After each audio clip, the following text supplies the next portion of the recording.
Am I audible, ma'am? Yes, Amrita. Okay. To quote Shashi Tharoor, history belongs to the past, but understanding it is the duty of the present.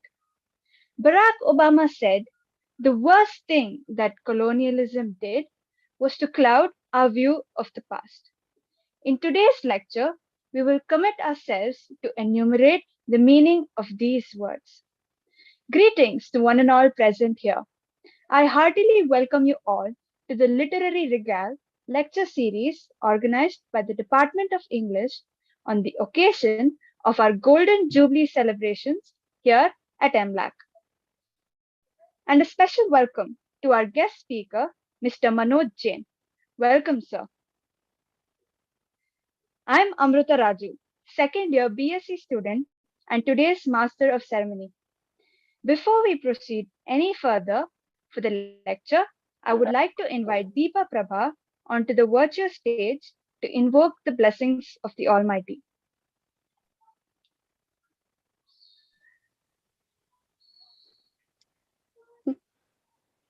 ಶರಣು ನಿನಗೆ ಶರಣು ವಿನಾಯಕ ಶರಣು ನಿನಗೆ ಶರಣು ವಿನಾಯಕ ವಿನಾಯಕ ವಿದ್ಯಾದಾಯಕ ದೇವ ವಿನಾಯಕ ವಿದ್ಯಾದಾಯಕ ದೇವ ಶರಣು ನಿನಗೆ ಶರಣು ವಿನಾಯಕ ಶರಣು ನಿನಗೆ ಶರಣು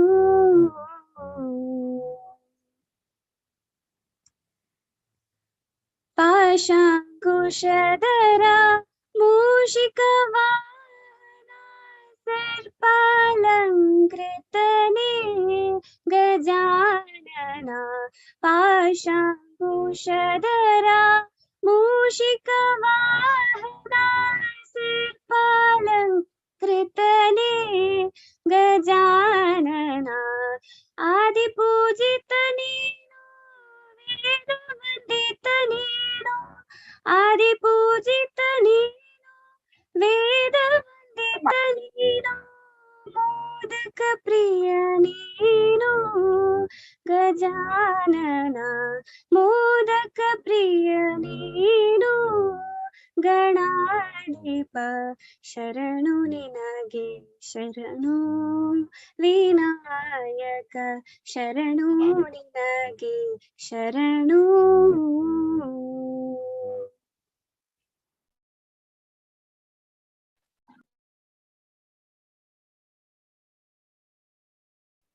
thank you.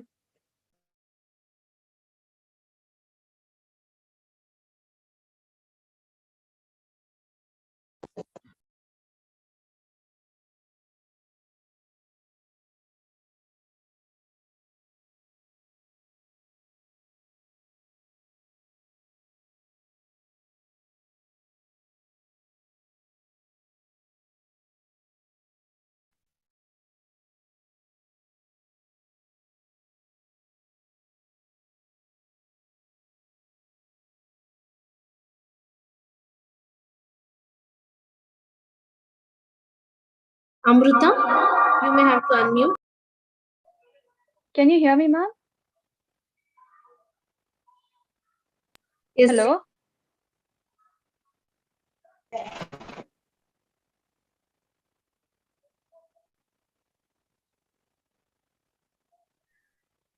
Amrita, yes, your voice is heard. You can continue. Okay, ma'am.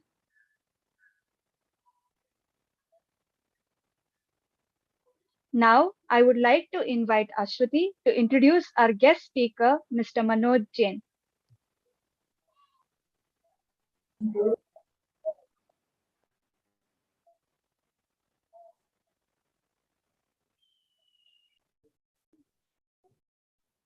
Thank you, Amrita. Good evening to one and all present here. First of all, I'd like to express my sincere gratitude to our principal, Dr. Shashikala ma'am, the HOD, Professor Soumya ma'am, and the entire faculty of the Department of English for providing me with this opportunity to introduce a guest speaker. It is indeed a great privilege for me to introduce today's speaker, Mr. Manoj Jain. Mr. Manoj Jain has earned his master's degree in English from Bangalore University and has secured a second rank in the year 2015. He has a teaching experience of 7 years and is also a BOE member in various autonomous colleges. He was a textbook committee member of first BCom BCU and even a paper setter at BCU. He has been certified as a business English trainer and moreover gained his TESOL certification. Additionally, he has presented research articles at various international and national conferences and as well as published research articles in various international, national, and UGC recognized journals. Furthermore, he has worked in various colleges such as MES, Vijaya, and APS Evening College. At present, he is pursuing his research at Jain Deemed to be University and working at Bishop Cotton Women's Christian College. We are grateful to have you here, sir. I certainly believe that today's lecture is going to be interesting, interactive, and informative, aiding us in understanding the rabbit-proof fence by Doris Pilkington Garimara. Thank you.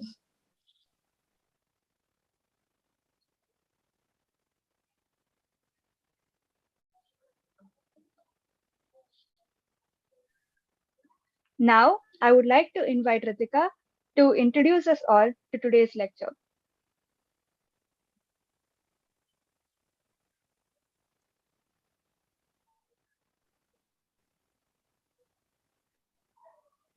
Thank you, Amrita. A very warm afternoon to one and all present here.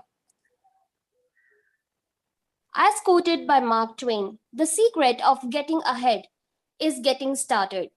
On this note, I would like to welcome you all to this session.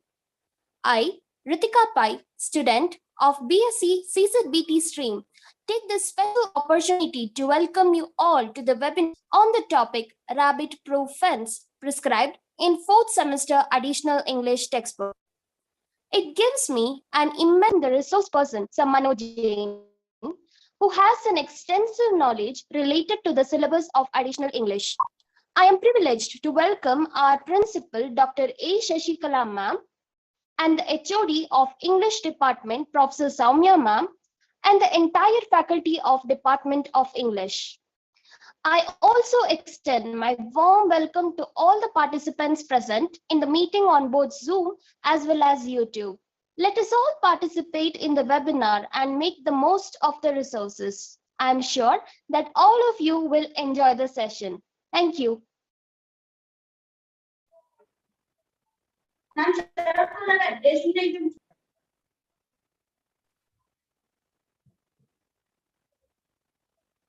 Thank you, Ritika. The only objective of the British Empire was to serve the economic interests of the crown. No matter what they claim today, the devastating loss their rule left behind on the natives of their atrocities in our own homeland, the Australian indigenous people, or the Martus, were not saved from experiencing similar circumstances. The rabbit-proof fence is one such incredible story which describes the tenacity and determination of 3 Mardus based on a true story. Labeled as the stolen generation, they are separated from their family, owing to them being half-blood. But the trio managed to escape the settlement and find their way back home 2,414 kilometers away, all while walking along the rabbit-proof fence. Now, I request Mr. Manoj Jain to take over the session. Thank you. Am I audible to everyone? Yes, sir. Okay, thank you. At the very out.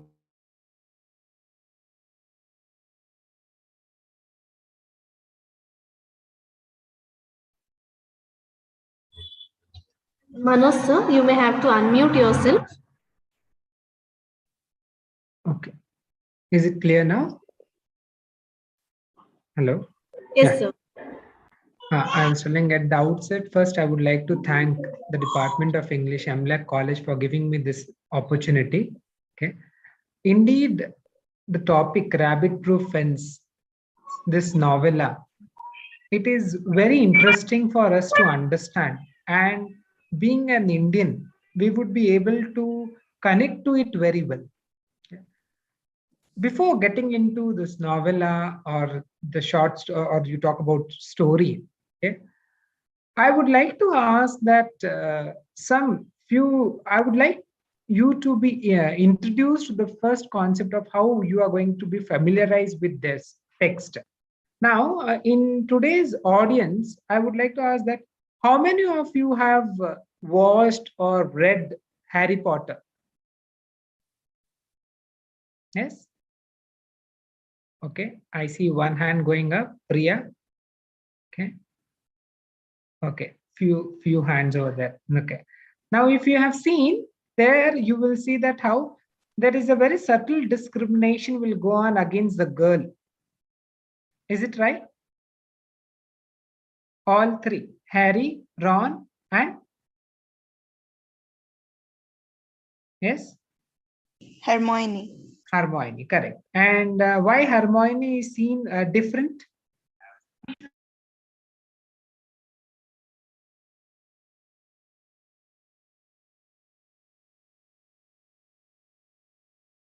Yes, children? Because she's Because, a girl. okay, because she's a girl, maybe one reason. Okay, because she's a muggle. Yes, Hiba has written that because she's a muggle born. Now, how do you understand that she was not a pure belonging to the magical world? Both the parents were not there. In the chat, you can see. Okay. Yes, because of the familial. Yes, Priya has also written that she is not from magical family background. Okay, Hiba has written she's a muggle born. That's very true. That's the word I was looking for. Okay, muggle born. That means there was no a mixture of a magical background and a non-magical background when you look into that family background when you say. Or you go back to your PUC, first PUC, and there you had one lesson, Frederick Douglass. In that you had the concept of mulatto children. Do you remember? Are you able to recall? Who are these mulatto children? Mulatto children are none but that one parent is white and usually it is father. Okay, and the mother is black, or another parent is black, and out of their union, a child born out of such a union was known as mulatto children. Neither complete white nor complete black. Okay, in between when we talk about.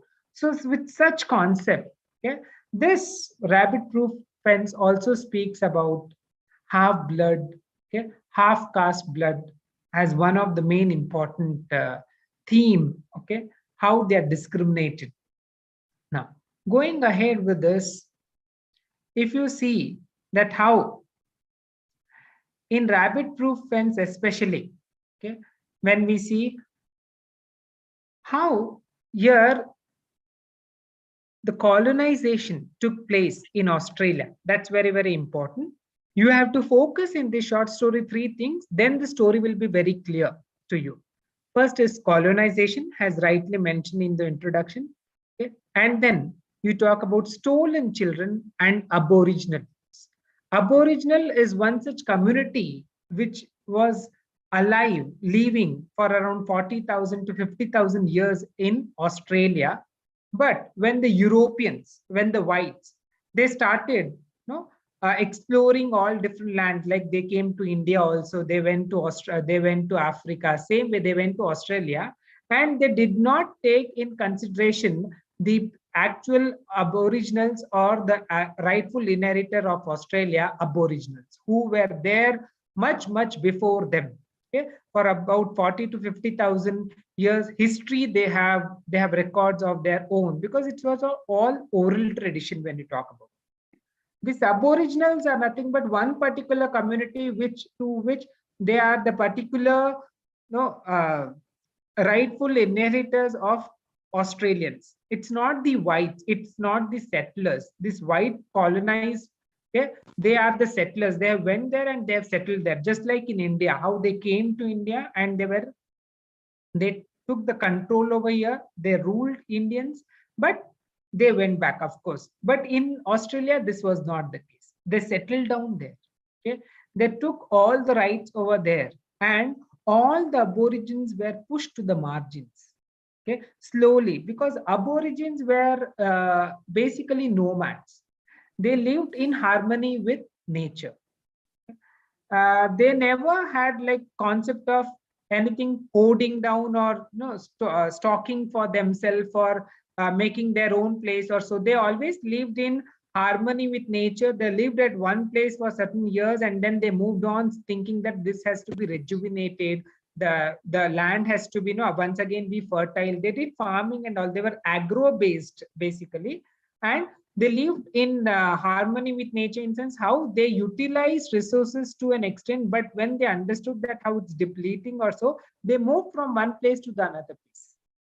So that's very, very important. Unlike we in today's time where we talk about the concrete jungle, where we have documentation, when we put fence, when we put boundaries and we start staying and we become the rightful inheritor. No, they did not believe in one such.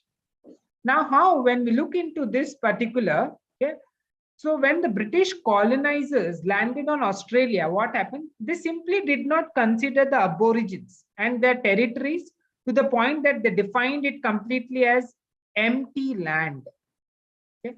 Are you all able to follow this empty land when we talk about? What is this empty land when we talk about? Okay? How they did not consider the very existence of Aborigines. Has it happened in other British colonies, the settlers got hold of the land and its owners, and they became slowly the owners also. Okay, and the Aborigines were confined, as I said, to the restricted area. Their movement was also restricted. Can you all hear me?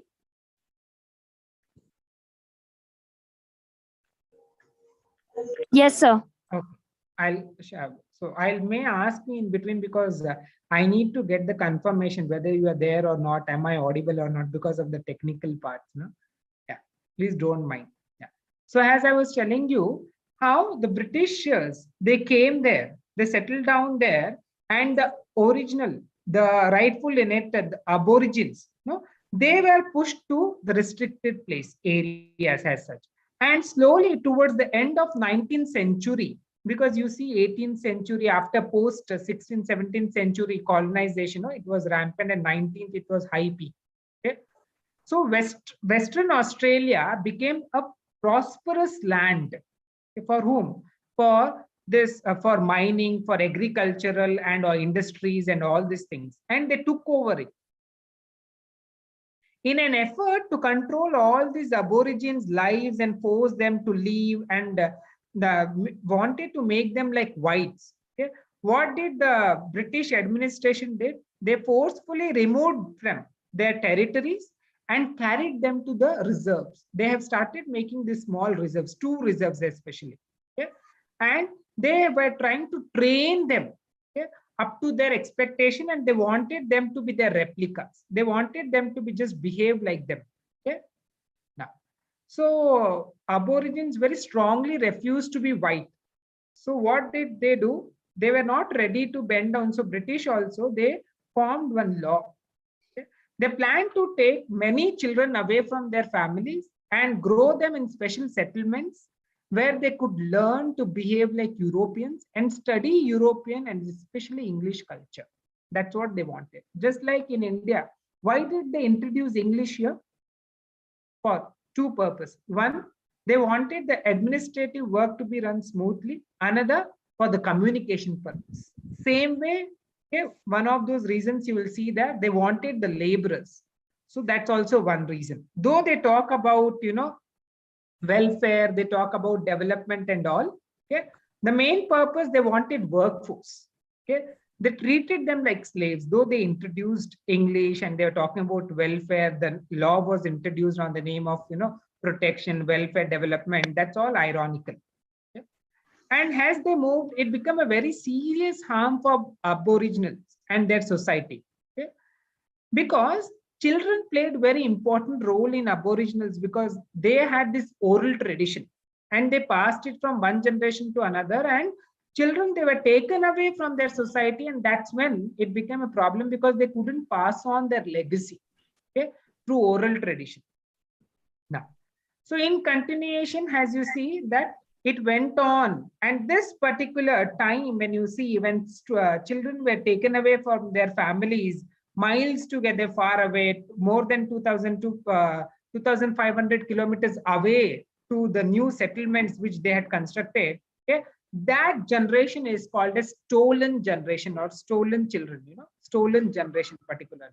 Why stolen? Because these children, okay, Aboriginals and also the half-blood children, okay, they were taken away from their parents to the settlements, Moor River settlements particularly. You will see in the novel they mention about it, how they had taken it, they took away all the children there, around 50,000 or so children they had taken away from their parents, okay, and left over there in the name of making them like giving for their progress, for their development also.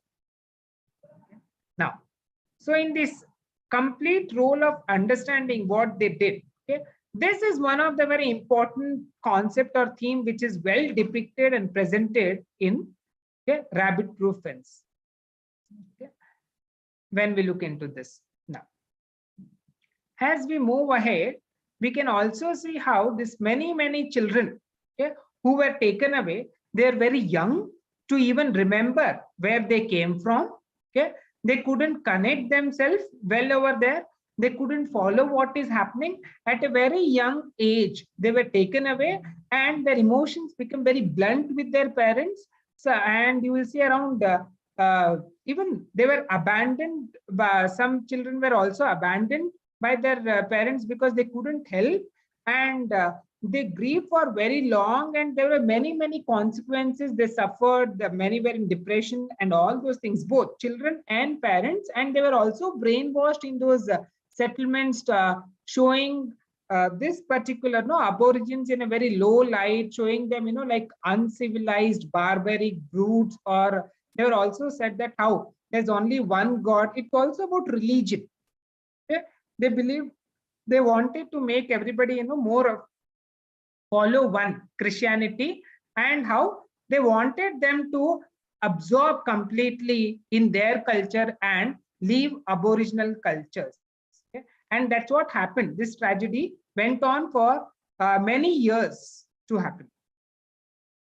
Now, and at this time when you see that many children had left, and this novel, okay, is particularly talking about this, how these experiences of their family, particularly in Rabbit Proof Fence, okay, Doris Pilkington, okay, she tells the story of her own mother and her relatives. The three sisters, what you see, Molly, okay, Daisy and Gracie.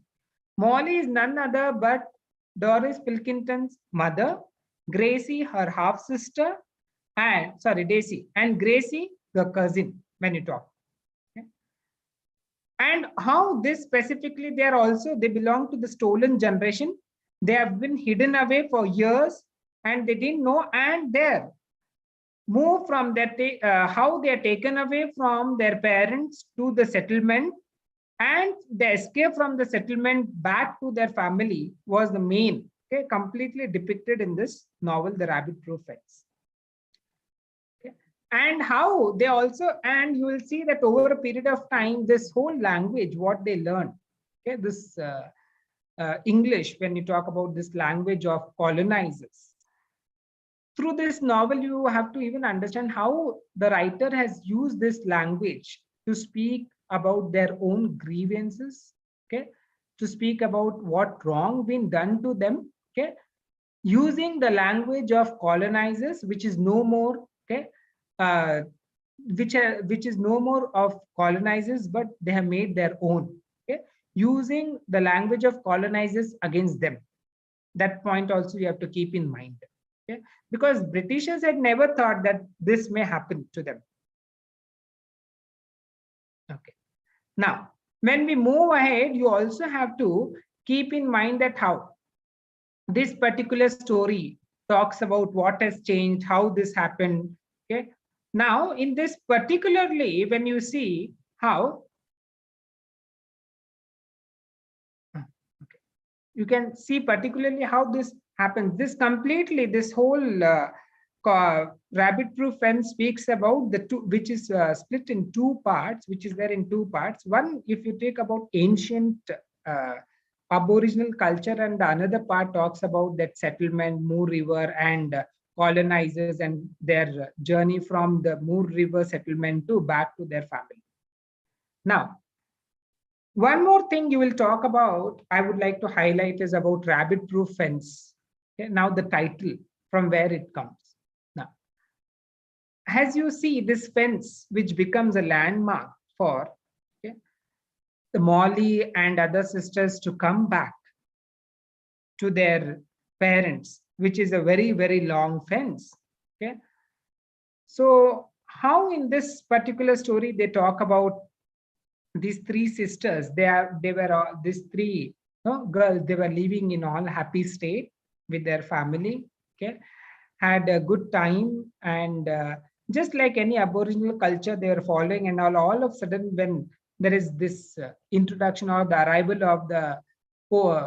arrival of colonizers, and slowly how they start extending, okay, their boundaries, and they started taking the control of that. One or two little small little instances I would like to tell. First thing, the Aboriginals couldn't recognize that this white colonizers are human beings. They always thought they are the spirits. Okay, this is one point you have to keep in mind, because they're so white. Okay, they thought that they are the spirits of their ancestors and they have come to be good. Okay, but they were not ready to, and much later they got to know that how they are human beings and they've come to harm them. Okay? And another one point when you talk about here, it's about how in this novel they talk about the earlier times of their ancestors, which is also known as a dream time. Okay, in this dream time, when you see how it's a complete description of the ancestor. I'm not getting in the complete description, but when you will read, you will get to know how the culture was, how they lived there. Okay, and there it's about their settlements, it's about their how their families and about the community living. Okay, and how they all lived together. There was one system, one law which was existing, but it was all oral. Okay? They didn't have anything in documentation. And when you see there is a talk between the leader of Aborigines and from one of those representative of the Britishers or colonizers, and when they talk about, they are not able to communicate in each one link language which they could follow. Okay? And when the Britishers or the colonizer administrative officer, he says that I am saying that today onward, this particular part of the land belongs to us, and you cannot have, you would not have any right over it. Okay? The Aborigines couldn't follow, but they just signed on it. That's how they did throughout documentation when you say. Okay? And they couldn't follow, but they just did what, and slowly you will see how from everywhere the Aborigines were removed from their place, they were removed from their territories, they were uprooted from their land, and they're pushed to the margins. And slowly, okay, the Britishers or the settlers, white settlers, took over, okay, the land, Australia. Now, then what is there about this rabbit, you might be thinking? Where are this rabbit coming, and why the title Rabbit Prophets? Now, slowly when it became more or less like the Britishers tried to give it a shape of their own country, England. And in their pastime, they used to always have this rabbits, okay, one of those, and they transported, okay, certain animals from there, and one of them is rabbit. Okay. Now, as there was no predator, so rabbit, they got that rabbit from their land, okay, because they were not there in Australia originally. And when they started, inhabiting here in this land particularly, and there's no predator, because in Australia and in Britain and all, when you see, there are predators who will hunt rabbits. So the population was always under control. But here, as there were no predators, rabbit grew in number, okay, innumerable, and that became a menace. That became a mess for completely uh, for the Britishers. Now, what they have to do? So that's when they think about, constructing this on the western side of it, that rabbit-proof fence, the fence completely. But it served no purpose, of course. That's when it is symbolic of, this rabbit-proof fence, where they wanted to keep the rabbits away, okay, from their land, so that they will be in the other side of it. But rabbits still, okay, they got through that. Though the fence was at its place, it served no purpose. It couldn't protect that other part of the land from rabbit entering to it. Okay. Same way, this title becomes significant, okay, in talking about how, though they had constructed this two kind of other settlements, they took away the children from their parents, and they wanted to raise them as, whites, as them. Okay, it did not serve the purpose to them. It was more, of course, it has left many marks, okay, psychological marks and cultural marks. It has distorted the culture also. It has distorted the whole legacy of aborigines, but not completely. Okay. Many people might have forgotten. Okay, more, if you see, to much of extent, it has done harm, but not. But aborigines couldn't vanish completely. Okay, and another one problem which came in existence was the whole question of this half caste, okay, blood. Okay, as you see, hybrid concept, hybridity, as you talk about. I'll not get into much of the theoretical concepts for you, but hope you are able to follow. Are you all able to follow here, students? Any doubts up until here? Yes?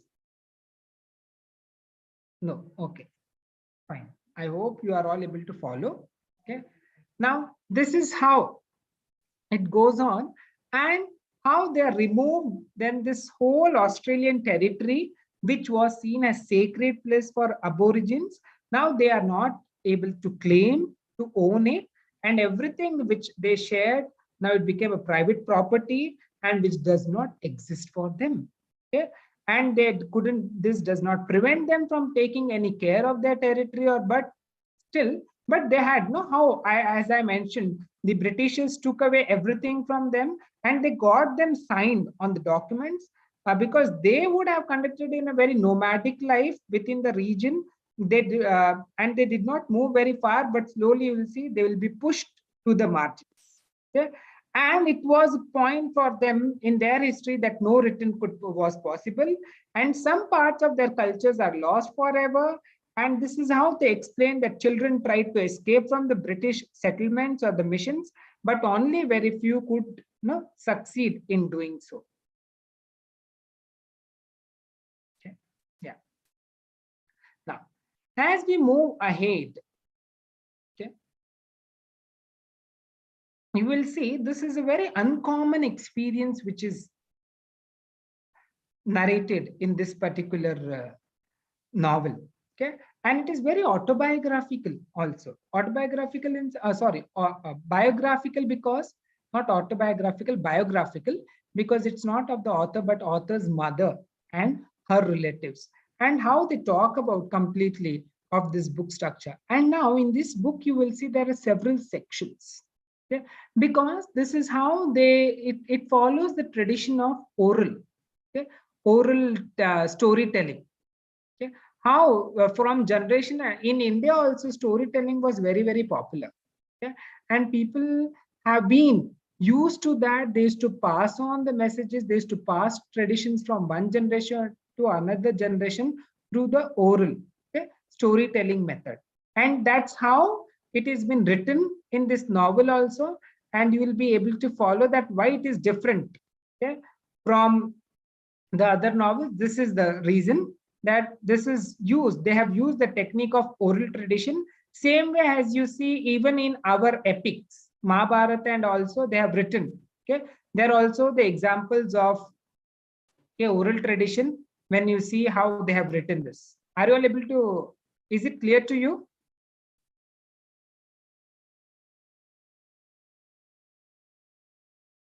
Yes?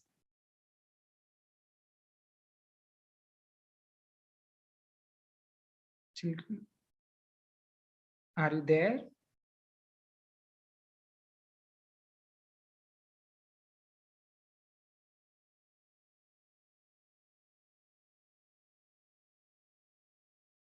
Students? Yes, sir. Okay, one or two. Fine.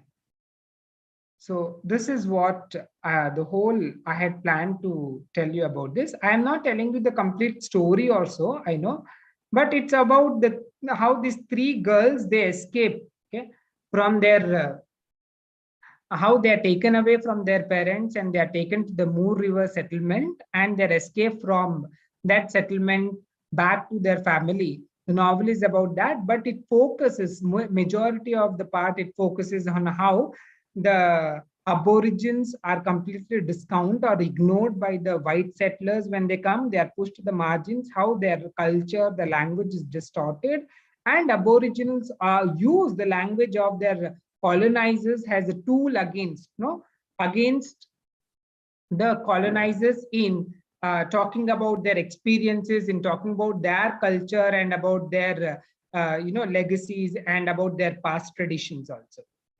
If you have any doubts, you can ask me. Yeah.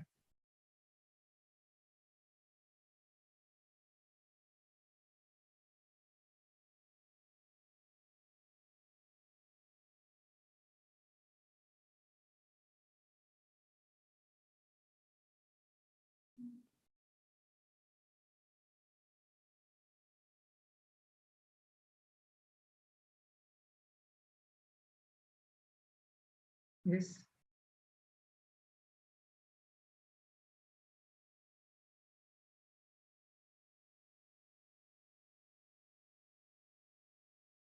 Student.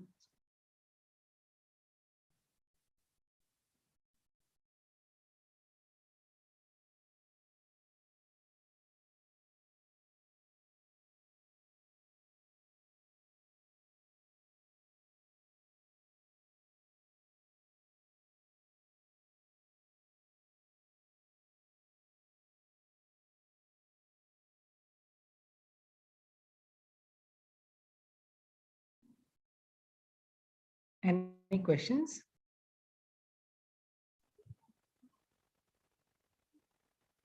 We will now move on to the Q&A session. I request Theodosia to moderate this session.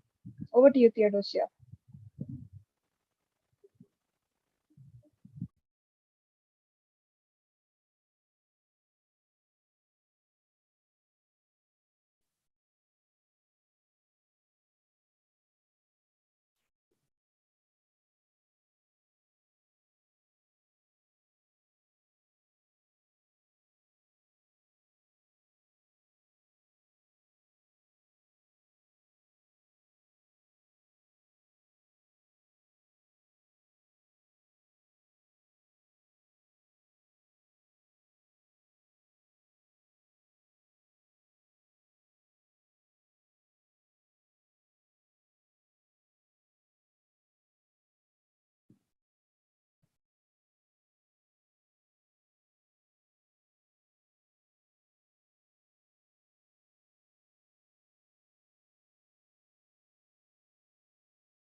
Okay.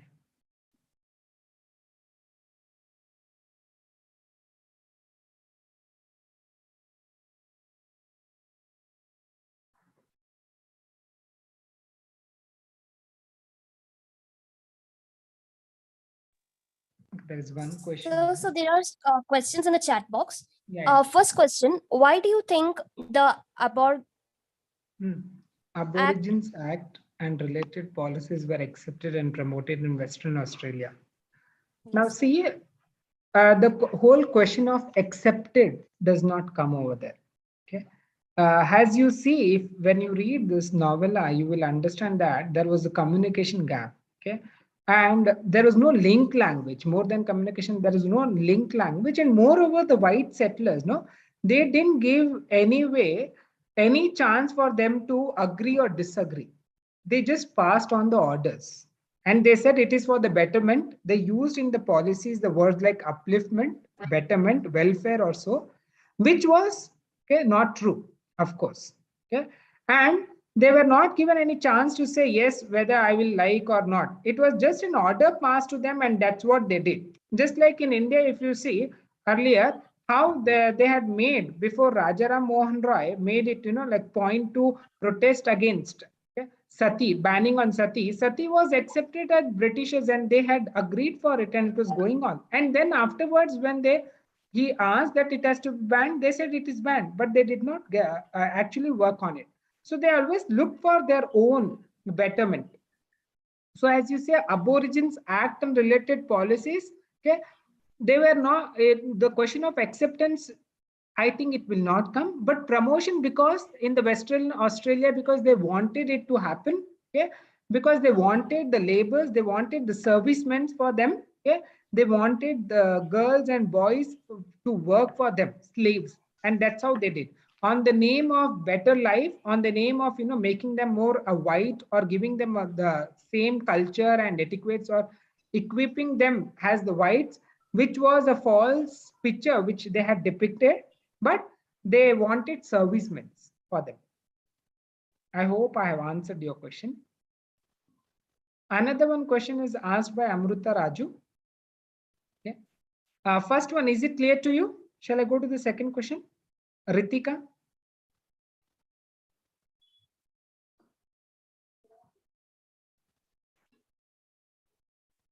Is she there? Ritika? Yes, sir. Okay. Sir, good afternoon, sir. I have a few questions to you. My name is Shall I take the second question here from the chat box written by Amruta Raju? Yeah, sure, sir. I'll continue later. Okay. Why is it important for us to know about the colonizers and their action in other countries? Yeah. Now, this is a very interesting question. Why you should know? Because see what has happened, what these colonizers do, or they have done. Maybe when we say it particularly about our country or so, you may or may not believe, or we have some extent. But such an action which has happened over the course of time everywhere. Colonization is where, what do you understand by colonization? Somebody, okay, some power or some people come outside the land, okay, to a new foreign land, and they take the control over it, okay, discounting or not considering the people already existing them, or who are the rightful inheritor of that, and they start making them slaves, or they treat them as slaves, or they imprison them, and they took over the control of it. Okay? So now this is when you say it is violation of rights. You talk about if somebody comes in your house and takes over the control and pushes you or locks you in a room, will you be fine with it? To simplify it, I'm just giving you an example. To completely simplify it, if somebody comes in a house, okay, will we allow them, okay, to just barge into our house? No, right? And what they are doing after coming inside, that's also very, very important. How they are distorting, okay, our culture. They are bringing in lot of other influences, thinking that like for example, when you look into Australia, Aborigines, okay, or you talk about the cultures of Africans, or when you talk about Indians also, they considered us to be more or less like barbarics. They thought that we have multiple gods, they have one god who is more superior. Even in introducing the education, see this point also I must tell you, on the name of education, when they are taken to the Moor River settlement, or you talk about if you go to the African scenario also, and there they introduce this Bantu system, as Bantu education system, or they talk about in India the formal education system which they had introduced here.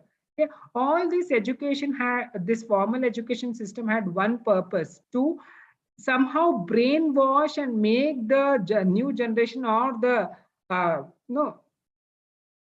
non-whites, okay, understand that they are inferior to the whites, and that's how the God have made them. Okay, and they are superior to us. We should listen to them. They are here to direct us, okay, on the right path. And we are not civilized. They are more civilized. We are barbarics. We have no one system of living, and we need to follow their path. And they used to also. This is one such. No, one of those important agendas with which they had come. Are you all able to follow this? It's very, very important when you talk about colonization. And another one aspect of colonization was, okay, economic benefits. Okay, how Britain, if you see, they have looted all those countries when you talk about, because India, Australia, or you talk about Africa, all these colonies were very rich in minerals. They had a lot of in abundance, plenty of, natural wealth when you talk about minerals, iron ore, when you talk about our gold, diamonds, and agricultures, other things. Okay? How they had exploited us on those grounds also. And because in England, they couldn't grow anything. It's a city which is covered with shroud, that is snow. Okay? And that's how, if you see, its richness is because of the colonies in which from which it has taken everything. So this is one important. So you should know about your past history, because always the present will have the repercussions, or we are bearing the repercussions of our past. Why we are struggling? What is the thing? How we are introduced to English? Because the colonizers had come to India and they had introduced English. Of course, the purpose for which they had introduced English was very different. Okay, they introduced English for their administrative purposes, okay, and for the clerk class. But today, how we are using it is a very different phenomena. How we are using it is a tool for empowerment. Same way, how the Aborigines are you writing today, not in Aborigines, but Aboriginal language, but in because they were basically had original oral tradition. We also had oral tradition, but we are all of them are writing today in English.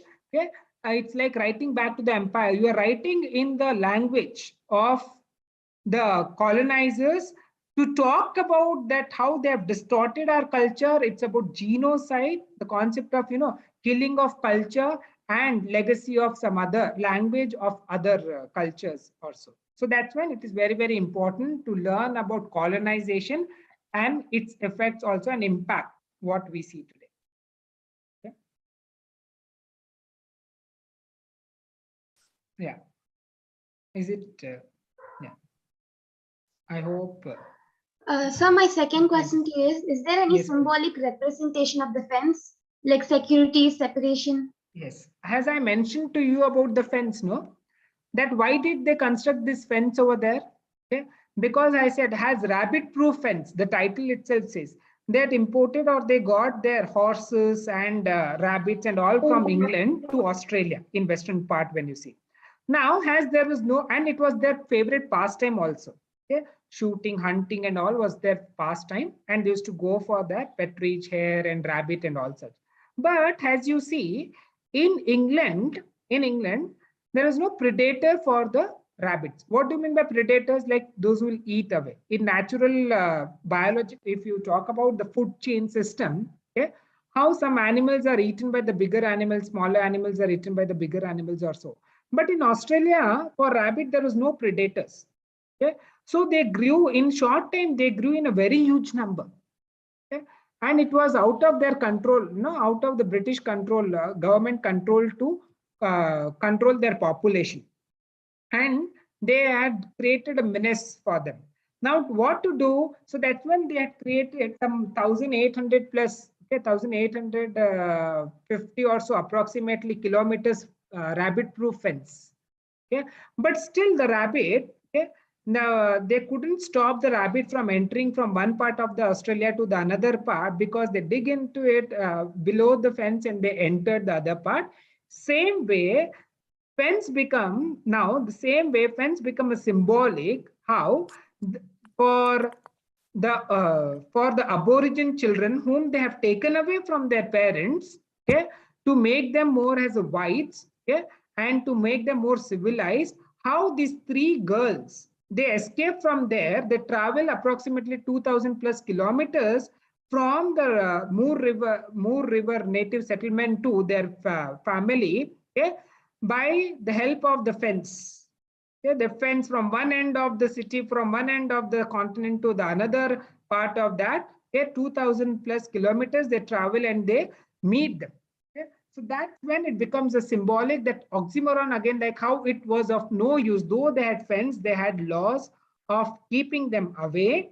Okay, like keeping the rabbits away, same way keeping by constructing such settlements, they wanted to keep the children away from their parents and wanted to make a new generation of not completely aborigines or whites, and still, okay, making them as one such, okay, of their own, which resembles more or less like the whites, but they are not completely white, and become second class for them, using them as for administrative purpose and all. They were kept in a very in a very bad state over there. They were not given good food. They were not given good accommodation over there. They were beaten down, and if they escaped, that also you should know that if they were escaped, there was prison. And these young girls, they were very, very scared, but they were highly determined. Especially Molly was highly determined that somehow she will take them all and they will meet their parents. So all three of them escape from there, and it's a challenge if you read. I'm not giving you all this description because I want somewhere I want to kindle that in your mind, that interest to read this novella, and that how that's a great challenge for them without food or like proper dress in such an horrible climate. They have to travel all together to the another part and meet there. So these friends become a way for them to travel from one place to another, a landmark for them. It becomes symbolic that even though they had constructed the fence stopping the rabbit, but they couldn't, same way, even if they have constructed the settlements, but they couldn't keep the children away, and they couldn't completely distort the Aborigine culture. Are you able to follow? Is it clear? Yes? So my next question to you is, according to you, what do you think is that one quality that helped the natives achieve their goal even under the dominance of the whites?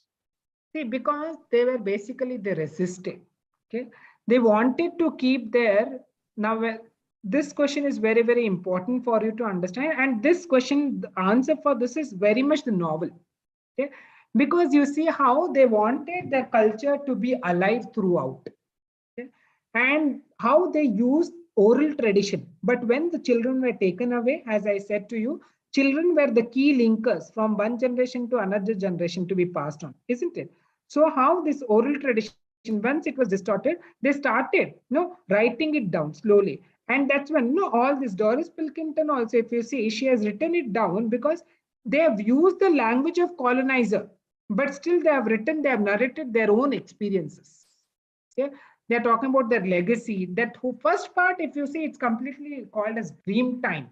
Dream time is like something like you have the concept of how it was a whole complete narration of Aborigine cultures, that tradition, how they live the life, community life over there, all those things they describe. So it's very, very important for you to keep in mind that how they couldn't distort completely. They have always believed, and they always resisted against them, and they kept their culture live.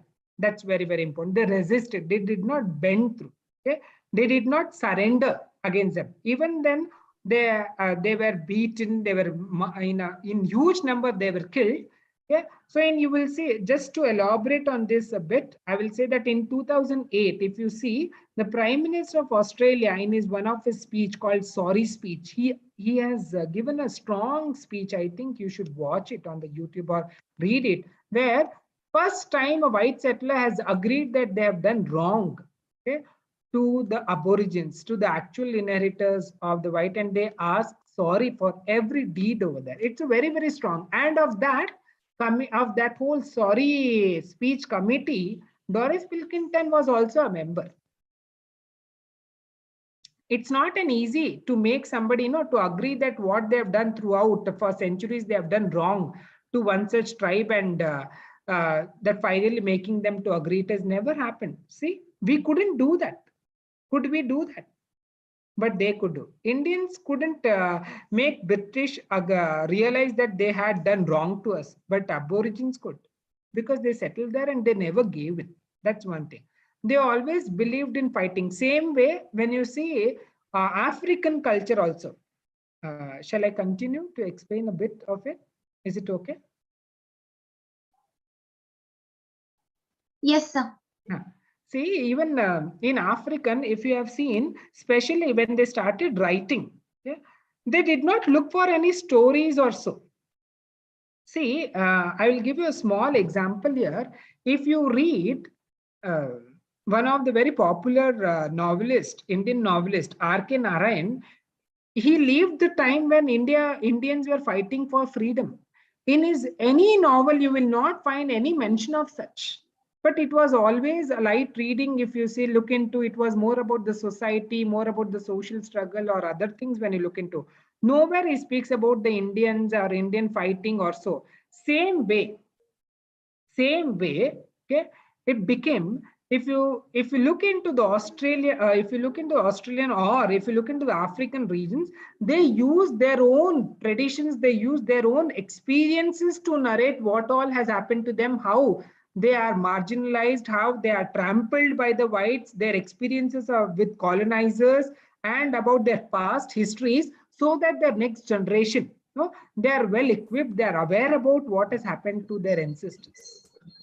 Okay. That's when Chinua Achebe, the very proud figure, he always speaks about from from African literature. He says that how we Africans need not look anywhere else to write, but we have legacy of 500 years of colonization. It was colonized for very, very long time, even certain part till date, you will see. Okay? And we need to narrate our experience, our experience with the colonized, this white men in our book, so that the next generation will come and know about it. And that's what they do. That's when you will be able to relate immediately. It's all about reality, what they portray, not fiction. Okay? Even if you read this rabbit proof fence, it's not a fiction. Okay? Realistic fiction. A part maybe here and there you will find it's fiction, but the story is more of non-fiction. Story is basically, of origin, okay? Reality.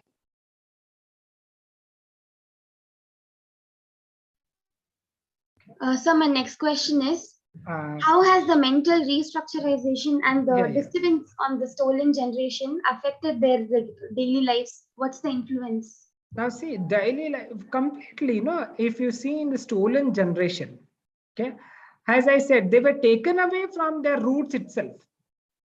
Okay, stolen generation, when you see how they were taken away from their parents at very early age. See, in your PUC also, if you see, you had studied Frederick Douglass, if you can recall, and there they have the concept of mulatto children, okay, or you talk about the black children also. How these black children, their emotions were blunt at very early age, okay, towards their parents or so, because they were always kept away from there. Okay, so that emotion, that chain, and everything, there will be a cut. Okay, and they were brainwashed also. They were given a kind of different training. Same way here in their settlements, okay, where they were given food or the accommodation, as I said, and not of good quality and everything. Okay, very poor food and not even 2 meals full day, or very bad accommodation to live, not even beds or so, though they talk about welfare and all. And they were taught all, against, they were brainwashed against their own community, against their own culture, that how they are not up to the mark, or you talk about they are not well civilized. You have a better life over here. We have one God. We are here to serve people. That's not right place. You are inferior. God has made you inferior. We are superior to them. Because see, even when they were different in colors also, race theory will also come over there, because how initially these people believed, Aborigines believed they are the reincarnation of their ancestors. Much later, they got to know that they are human beings. So that's when it's very, very important.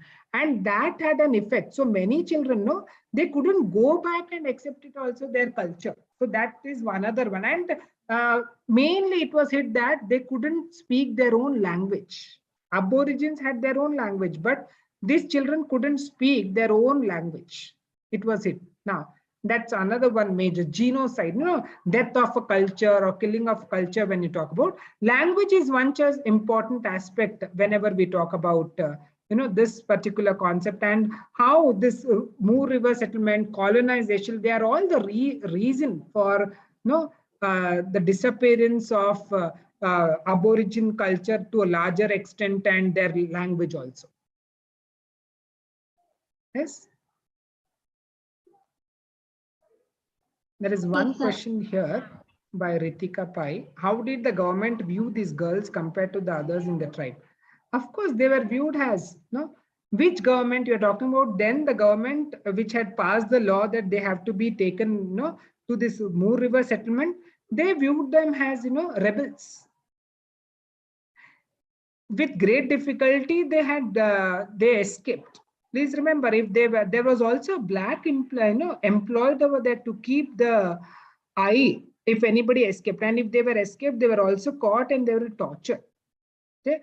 They are given a lot of other different kind of punishment. Especially they were kept in the prison, which was also called as boob, B-O-O-B. That's what it was referred to, and it was very scary. That's when one of the sisters, they are both other one, not Molly, Gracie and Daisy, they are scared of it.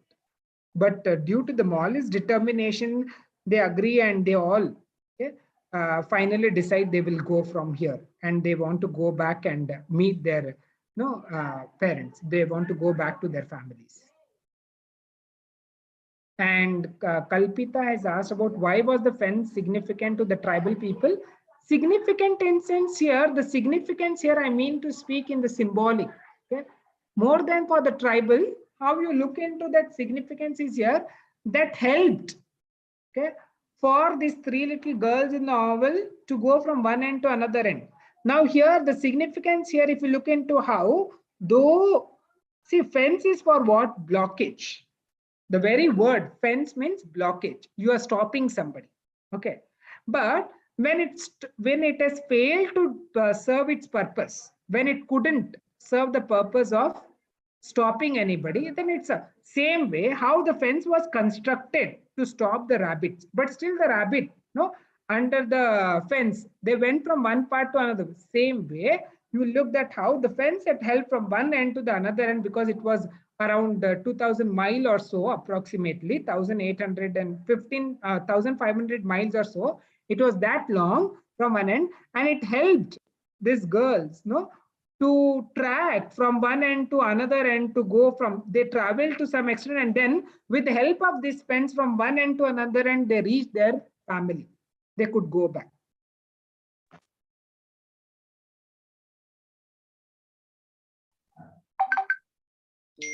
So thank you for all the brilliant answers, sir. Thank you. Thank you to you all for very such good questions. Okay, I hope my session has made some sense for you. You were looking for more or less for the story, but I thought of not telling the story, but how you have to look into the story. What are the aspects like stolen children, colonization, okay, and half caste, half blood. You have to look into half caste. How this in between identity. Why I'm giving you again and again the example of Muggle from Harry Potter, or from mulatto children from Frederick Douglass, because you have to connect it and you have to understand that how one parent is from Aborigine and another from the white, and how they were not. Even this also becomes a very important concept for you to understand, that it gave rise to third race over there, neither white nor Aborigines. And this kind of generation, they're not accepted by the whites and Aborigines also. Please remember that there was another kind of discrimination, which is not much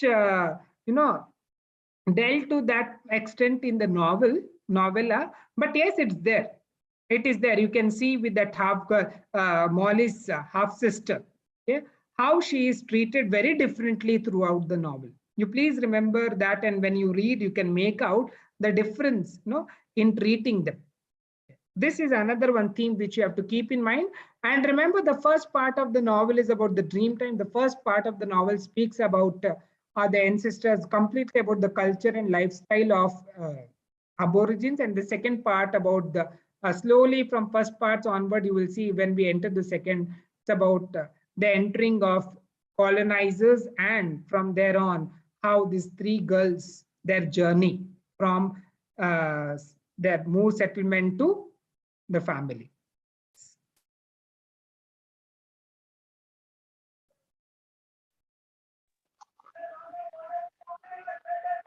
Yes, if anybody has any other question, I can take.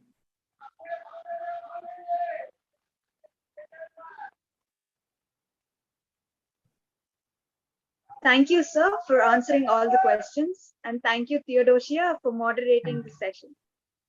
Last but not least, as we conclude today's webinar, I would like to call Kalpita to propose the vote of thanks.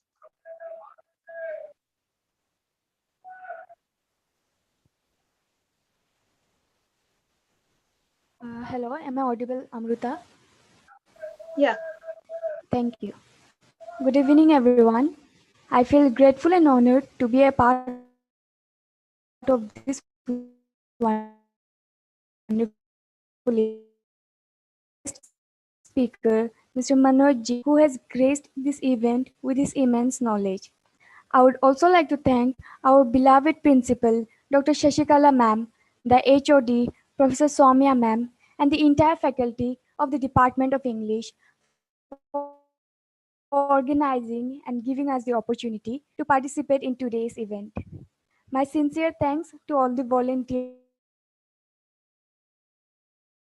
Finally, I would like to thank each and everyone associated in this event and for making it a grand success. Thank you.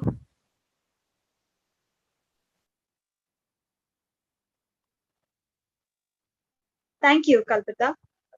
I now request all the participants to please rise for our college anthem.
Ashwini, I guess there is some technical glitch.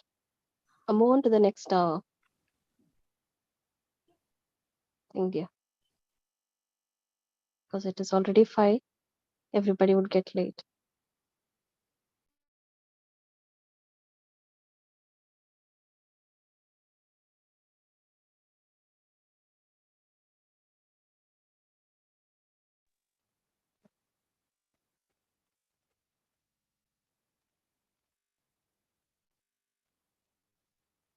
The feedback link is displayed on the screen and posted in the chat window. I request all the participants to fill the feedback form to receive the certificates. Thank you all for attending the session and for your active participation. I hope that this has been a great learning experience for all. Thank you. I request all the participants to come on video mode for a photo session.